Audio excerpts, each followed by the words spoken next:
M91 ടെക്കിൻ്റെ ഒരു ദോഷിബയുടെ laptop എടുത്തിട്ടുണ്ട്. ഇത് കേടായതാണ്. ഇത് നോക്കുമ്പോൾ 19 വോൾട്ട് 2.37 ആംപിയർ ആണ് വരുന്നത്. ഇത് ഞാൻ ഓൾറെഡി സ്ക്രൂ അഴിച്ച് വെച്ചേക്കുവാണ്. തുറക്കുമ്പോൾ നമ്മൾ ആദ്യമേ കാണുന്നത് ഒരു റാമാണ്. ഇത് നമ്മുടെ കമ്പ്യൂട്ടറിൻ്റെ സ്റ്റോറേജ് ഡിവൈസാണ്. നമ്മൾ കൈ വെച്ച് ഇതിൽ തൊടാൻ പാടില്ല. സൈഡിൽ എന്തെങ്കിലും ക്ലിപ്പുണ്ട്. ഈ ക്ലിപ്പ് അങ്ങോട്ട് വലിക്കുമ്പോൾ ഇത് പൊങ്ങി വരും. പൊക്കുവാണെങ്കിൽ ഇതിങ്ങനെ വരും. പിന്നെ ഇതിനകത്ത് നമുക്കിത് തൊടാൻ പാടില്ലാത്തതുകൊണ്ടാണ് ഞാനിങ്ങനെ ടച്ച് ചെയ്യാതെ കാണിക്കുന്നത്. റാമാണ്. ഇതിനകത്ത് 3 കമ്പോണൻസ് വരുന്നുണ്ട് സ്റ്റോറേജ് ഡിവൈസിൻ്റെ. ഇത് തിരിച്ചു വെക്കാൻ നേരത്ത് ഈ ഒരു വെട്ട് കണ്ടോ, ഈ ഒരു വെട്ട് ഇതിൻ്റെ അകത്ത് ഒരു വെട്ടുണ്ട്. ആ വെട്ടുമായിട്ട് ഇതിനെ കണക്ട് ചെയ്തിട്ട് ഇവിടെ പ്രസ് ചെയ്ത് കൊടുത്താൽ ഇതൊക്കെ കയറിക്കോളും. പിന്നെ നമ്മൾ വരുന്നത് ഇവിടെ ഒരു ഇതാണ് ദോഷിബയുടെ ഡിസ്ക് ഡ്രൈവാണ്. ഇതിന് നമ്മൾ വലിച്ചു കഴിഞ്ഞാൽ ഇതിങ്ങനെ വരും. എന്നിട്ട് ഇതിനകത്ത് നോക്കുമ്പോൾ ഒരു CD പ്ലെയറിനകത്ത് മോട്ടറിൻ്റെ അകത്തിരിക്കുന്നതൊക്കെ ഈ റൊട്ടേറ്റിംഗ് സിസ്റ്റം കണക്കൊക്കെ കാണാം. ഇത് ഡിസ്ക് ഡ്രൈവാണ്. ഇത് നമുക്കിത് വെക്കാൻ നേരത്തുന്ന ഈ പ്ലഗ് കാണും. ഈ പ്ലഗിലോട്ട് കയറ്റാം, നമുക്ക് ഇറക്കുകയും ചെയ്യാം. പിന്നെ ഇത് വരുന്നത് ഇതാണ് MPHPC ഒരു കമ്പോണൻ്റാണിത്. പിന്നെ ഇതിനകത്തോട്ട് വരുമ്പോൾ ഇത് charging port, land line, USB, പിന്നെ ഇവിടെ AUX പോർട്ടും കൂടെ വരുന്നുണ്ട്. പിന്നെ നമ്മൾ വരുമ്പോൾ ഇത് കണ്ടോ, ഈ ഒരു ഈ കേബിള് നോക്കുമ്പോൾ ഈ സാധനത്തിൽ നിന്ന് ഈ കമ്പോണൻറ്റിൽ നിന്ന് മദർ ബോർഡിലോട്ട് വരുന്ന ഈ ഒരു സിസ്റ്റമാണ്. എന്ന് വെച്ചാൽ ഈ ചാർജിങ് പോർട്ട്, USB ഇതെല്ലാം കൂടെ ചേരുന്നതാണ് ഈ ഒരു സിസ്റ്റം. എന്നിട്ട് ഈ സിസ്റ്റത്തിൽ നിന്ന് മദർ ബോർഡിലോട്ട് വരുന്നതാണ് ഈ വയർ, ഈ കേബിള്. ഇത് നമ്മുടെ സ്പീക്കറാണ്. ഇത് നമുക്ക് പൊക്കിയാൽ ഒരു ചെറിയൊരു സസ്പെൻസ് വരുന്നുണ്ട്. നമ്മൾ ഞെക്കുമ്പോഴൊക്കെ നമ്മുടെ ഈ സാധാ സ്പീക്കറുകളൊക്കെ ഒന്നുമില്ല. അത് ഞെക്കുമ്പോൾ ഒരു സാധാ ഇത് കണക്കാം, ഒരു ഈ ഒരു ചെറിയ സ്പീക്കറിൽ നിന്നാണ് വലിയ സൗണ്ട് നമുക്ക് കേൾക്കാൻ പറ്റുന്നത്. പിന്നെ ഇപ്പുറത്തോട്ട് വരുമ്പോൾ ഇപ്പറും അതേപോലെ സ്പീക്കറുണ്ട്. ഇതും പൊക്കിയാൽ ഉണ്ട് ഇങ്ങനത്തെ ഈ പാർട്സുകൾ കാണാം. പിന്നെ ഇത് വെക്കാനും സിമ്പിളാണ് ഇങ്ങനെ കൊണ്ട്. പിന്നെ നമ്മൾ ഇങ്ങോട്ട് വരുമ്പോൾ ഇവിടെ 2 പ്ലഗ് കാണുന്നുണ്ടല്ലോ. ഇത് 2 പ്ലസും 2 ചോപ്പും വരുന്ന 2 പ്ലഗുകൾ.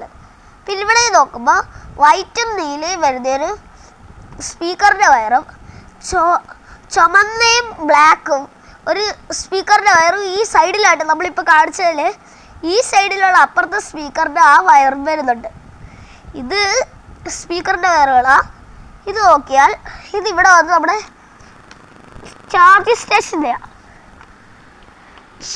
സ്റ്റേഷൻ്റെ വയറുകളാണ് ഈ വരുന്നത്.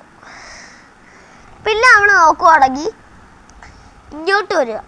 ഇങ്ങോട്ട് വരുമ്പോൾ നമ്മുടെ മൗസ് വരുന്നുണ്ട്. ഇവിടെ മൗസിൻ്റെ ഈ പാർട്സ് കൺട്രോൾ ചെയ്യുന്ന മൗസിൻ്റെ ഈ ടച്ച് പാഡ്, ഇതിനെ ടച്ച് പാഡ് എന്ന് വിളിക്കും. ടച്ച് പാഡ് ഇവിടാണ് വരുന്നത്. പിന്നെ അതിൻ്റെ കണക്ഷനാണ് ഈ വരുന്ന അതിൻ്റെ കണക്ഷനാണ്. പിന്നെ ഇത് മദർ ബോർഡുമായിട്ട് കണക്ട് ചെയ്യും. പിന്നെ ഈ സൈഡ് വരുന്നുണ്ടോ, ഇത് നമ്മുടെ കീബോർഡിൻ്റെ ബ്ലാക്ക് വയറാണ്. ഇത് വയറെന്ന് നമുക്ക് പറയാം, അല്ലെങ്കിൽ റിബൺ എന്നും പറയാം, റിബൺ. പിന്നെ നമ്മുടെ ഈ മദർ ബോർഡിൽ വരുന്നൊരു CMOS ബാറ്ററി, CMOS ബാറ്ററി വരുന്നിടമാണ് ഇത്.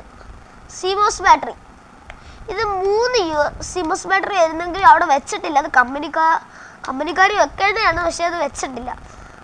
താഴെ ഉണ്ടോ നോക്കണം. പിന്നെ 1, 2, 3 USB. പിന്നെ ഈ സൈഡിലോട്ട് വരുമ്പം TV ആയിട്ട് കണക്ട് ചെയ്യുന്ന, ക്യാമറ ആയിട്ടൊക്കെ കണക്ട് ചെയ്യുന്ന ഒരു കേബിളുണ്ട്. പിന്നെ നമ്മൾ നേരെ വരുവാണെങ്കിൽ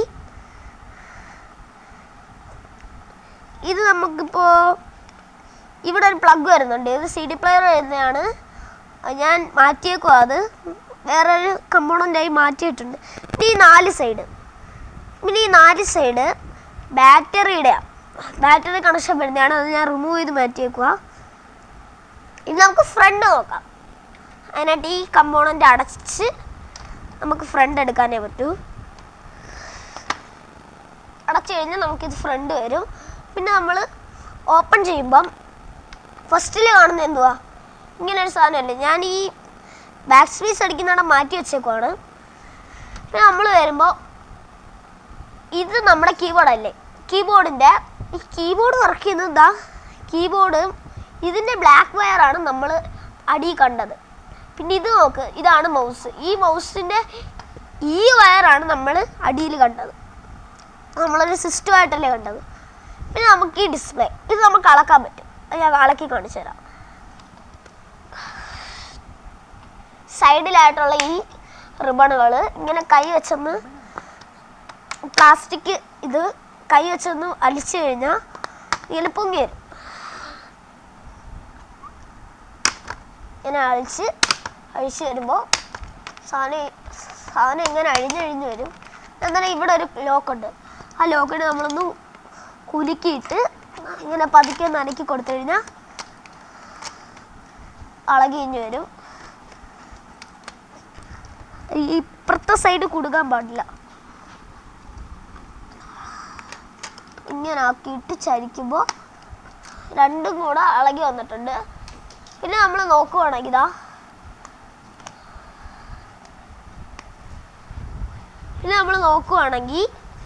നമ്മുടെ ഇത് വരുന്നുണ്ട്. ഇതൊരു ഡിസ്പ്ലേ ആയതുകൊണ്ട് അഴിഞ്ഞു കിട്ടും. എൻ്റെ ബാക്ക് നോക്കിക്കഴിഞ്ഞാൽ നോക്ക്, ഈ സൈഡിലോട്ട് നോക്കിക്കഴിഞ്ഞാൽ ഡു നോട്ട് ടച്ച് എന്നും പറഞ്ഞു കൊടുത്തിട്ടുണ്ട്. പക്ഷേ ഇത് ടച്ച് ചെയ്യാൻ പറ്റാത്തതാണ് ഈ സാധനം. ടച്ച് ചെയ്തുകൂടത്. ഇത് സിസ്റ്റമാണ് നമ്മുടെ, ഇതൊരു സിസ്റ്റമാണ്. അതിൻ്റെ അകത്ത് കാണിച്ചിട്ടുണ്ട് ഡു നോട്ട് ടച്ച്. ടച്ച് ചെയ്യാൻ പാടില്ലാത്തൊരു കമ്പോണൻ്റ് ആണ്. നമ്മൾ സൂക്ഷിച്ച് ടച്ച് ചെയ്യാനൊക്കെ ഉണ്ട്. ഇത് നമ്മുടെ സ്പോഞ്ചായി ഡിസ്പ്ലേക്ക് കേടുപാടൊന്നും വരാതിരിക്കാൻ. പിന്നെ ഇതിന് ഇത് വരുന്നുണ്ട്. നമ്മുടെ ക്യാമറ ഇതൊക്കെ വരുന്നതാണ് ഇതിൻ്റെ അകത്ത്. ക്യാമറയൊക്കെ വരും. പിന്നെ ഈ സൈഡിലോട്ട് വന്നു കഴിഞ്ഞാൽ TDCയുടെ ഇത് വരുന്നുണ്ട്. ഇത് രണ്ടെണ്ണമാണ് വരുന്നത്. അതിനകത്ത് LED വയർ വരുന്നുണ്ട്. അതിൻ്റെ അകത്താട്ടോ കൊടുത്തേക്കുന്നത്. അത് നമ്മളിങ്ങനെ ചരിച്ചു കഴിഞ്ഞാലും ഇത് അളക്കണം. അന്നേരം നമുക്ക് LED വയർ കിട്ടുന്നതാണ്. LED വയർ നമുക്ക് കാണാനും പറ്റും. നോക്കിക്കഴിഞ്ഞാൽ ഡിസ്പ്ലേ അത് സൈഡ് നോക്ക്. ഈ നമ്മുടെ ഈ ദോക്ഷമക്കാരുടെ ഒരു പ്രത്യേക കാര്യം എന്ന് വെച്ച് കഴിഞ്ഞാൽ ഡിസ്പ്ലേ നമ്മൾ ചെറുതായിട്ട് നമ്മുടെ നിലത്ത് വീണാലോ നമ്മളൊന്ന് ഓണാക്കി വെച്ചിട്ട് ഒരു കുറേ നേരം നമ്മൾ ഓണാക്കി വെച്ചിട്ട് പോയി കഴിഞ്ഞാൽ ബാറ്ററി കംപ്ലൈൻ്റ് ആവുന്ന പ്രശ്നങ്ങളെല്ലാം ഈ ദോക്ഷമക്കാരുടെ കയ്യിൽ നിന്ന് വരുന്നതാണ്. സീരിയസ്ലി എനിക്ക് ഇതൊക്കെ പറ്റുന്നില്ലായിരുന്നു. പിന്നെ ഈ വയറുകൾ നമ്മൾ ഈ അടയ്ക്കാത്തടുത്ത് സൂക്ഷിക്കേണ്ട കാര്യം ഈ വയറുകളാണ്. ഈ സൈഡ് നോക്കുമ്പോൾ നമുക്ക് ഒന്നും തോന്നത്തില്ല. നമ്മൾ പെട്ടെന്ന് അടയ്ക്കുമ്പോൾ ഈ വയറുകൾ പുറത്ത് കിടക്കുന്നുണ്ട്. ഈ വയറുകൾ മുറിഞ്ഞു പോകാൻ സാധ്യത ഉള്ളതുകൊണ്ട് ഈ ഒരു കണക്ഷനൊക്കെ നമ്മൾ ഈ കറക്റ്റായിട്ട് കൊടുത്തു പോകണം.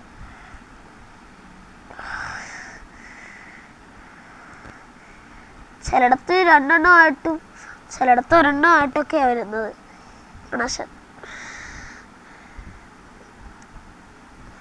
ഇല്ലേ നമ്മൾ പ്ലഗ് ചെയ്ത് പോകുമ്പോൾ സൈഡിലൊക്കെ രണ്ടെണ്ണോ ഒരെണ്ണോ ഒക്കെ ഉണ്ട്. ആയിട്ടൊക്കെയാണ് വരുന്നത്.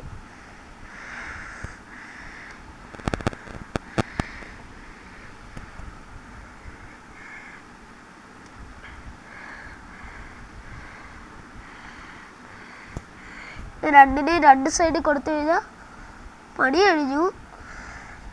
പക്ഷെ എൻ്റെ അടിയിൽ കൂടെ എടുക്കുന്ന ഫീച്ചേഴ്സ് ഉണ്ട്. അതെല്ലാം കൊടുത്ത് നമ്മൾ എടുത്തിട്ടുണ്ട്. വയറ് നമുക്കിവിടെ ഉണ്ടായിരുന്നു. നമ്മൾ അവിടെയും കൊടുത്ത് ആ വയറ് നേരെയായിട്ട് കൊടുത്തിട്ടുണ്ട്. വൈറ്റ് വയറ്. പിന്നെ നമ്മളിതാ നേരെ കൊടുക്കാൻ നേരത്തെ ഈ ഒരു സാധനം നമ്മൾ അഴിക്കുമ്പോൾ ശ്രദ്ധിക്കേണ്ട കാര്യമാണത്. പിന്നെ നമ്മൾ വെച്ചുമ്പോൾ ഇതിങ്ങനെ കയറ്റി വെക്കുമ്പോൾ സൂക്ഷിച്ചോണം. ഇങ്ങനെ വെച്ച് കഴിഞ്ഞാൽ ഓക്കെ, അത് റെഡിയാവും. പിന്നെ ഇത് 4 സൈഡ് നമ്മൾ അഴിച്ചിടം വെക്കാനായിട്ട് പാടാം. എന്നിട്ട് നമ്മൾ പിടിച്ചിട്ട്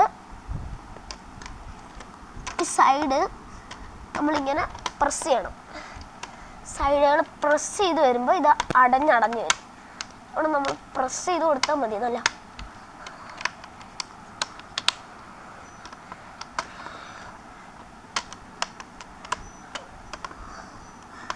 പ്രസ് ചെയ്യുമ്പം അടയും. പക്ഷേ നമ്മൾ അടച്ചു വെച്ചിട്ട് പ്രസ് ചെയ്യണം, എങ്കിലേ നല്ല രീതിക്ക് അടയൂ. ഇത് നമ്മൾ നോക്കുമ്പോൾ കീബോർഡ് ഇപ്പം ഇവിടെ ഈ സൈഡ് കണ്ടോ, ഇവിടെ ഈ രണ്ടിടത്തുമാണ് സ്പീക്കർ. നമ്മൾ വിചാരിക്കും ഇത് നിറച്ച് സ്പീക്കറുകൾ വന്ന് ഇത് വെച്ചേക്കുന്നതാണ്, പക്ഷെ സത്യം അതല്ല. ഇതിൻ്റെ അകത്ത് രണ്ടിടത്ത് മാത്രമേ സ്പീക്കർ ഉള്ളൂ. അവർ അല്ല, ഈ ദോക്ഷിബയുടെ കാര്യം പറഞ്ഞ ബാക്കിയുള്ള കമ്പനിക്ക് ഫുള്ള് സ്പീക്കർ ഉണ്ടെന്ന് അറിയാൻ വയ്യാത്തതുകൊണ്ടാണ്. പിന്നെ ഞാൻ ഒരു കാര്യം പറയാം, ഇത് റിയലി വർക്ക് ചെയ്യുന്നില്ല. പണ്ടേ ഇത് ഞങ്ങൾ കുറേ നാളുകൊണ്ട് യൂസ് ചെയ്യുന്നുണ്ട്, ഡിസ്പ്ലേ പ്രോബ്ലം വന്ന് പോയതാണ്. ഞാൻ കുഞ്ഞായിരുന്നപ്പോൾ ഞാനിതിനെ ചവിട്ടാറുണ്ടായിരുന്നു. ചവിട്ടിയപ്പോൾ ഇത് ഡിസ്പ്ലേ പോയതാണ്. ഒരു ചെറിയൊരു വെയിറ്റാണ്, ഒരു CD-യോ അല്ല ഒരു ചെറിയ സാധനങ്ങൾ എന്തെങ്കിലും വന്ന് ഇതിൻ്റെ പുറത്തടിച്ച് കഴിഞ്ഞാൽ ഇതിൻ്റെ ഡിസ്പ്ലേ പെട്ടെന്ന് പോകുന്ന കമ്പനിയാണ് ദോക്ഷിബ. അത് കാരണം ദോക്ഷിബയുടെ ആൾക്കാർ സൂക്ഷിച്ച് കെയർഫുള്ളായിട്ട് യൂസ് ചെയ്യുക. അതല്ലെങ്കിൽ നിങ്ങൾക്ക് ഇതിൻ്റെ പല കമ്പോണൻസും അറിയാനായിട്ട് ഈ വീഡിയോ ഷെയർ ചെയ്യുക. നിങ്ങൾക്ക് ഇതേപോലത്തെ പുതിയ പുതിയ വീഡിയോസ് വേണമെങ്കിൽ കമൻറ്റ് ചെയ്താൽ മതി. Thank you. Have A nice day.